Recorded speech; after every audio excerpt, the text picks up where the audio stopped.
Here is one of the tricks I use to speed up my SQL queries.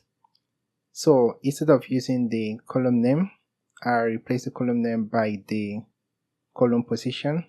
In this case, city is on position 6, so I replace the city by 6, and here I'm sorting the results by the city in ascending order. To sort in descending order, I write the ESC. I will sort by city, which is replaced by the position 6, descending order. And to sort by the patient ID, I will simply put 1.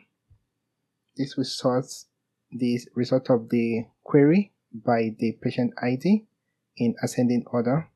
And to sort in descending order, we can write DESC. That will sort it in descending order. So to sort in ascending order, we can leave it blank, or we can simply write ASC. That will sort it in ascending order. I hope you enjoyed this video. Leave a comment sharing any tricks that you use in your work, whether it's in R or Python or SQL, and let me know if there's any video you're interested for me to do, and I'll see you in the next video. Thank you for watching. Bye.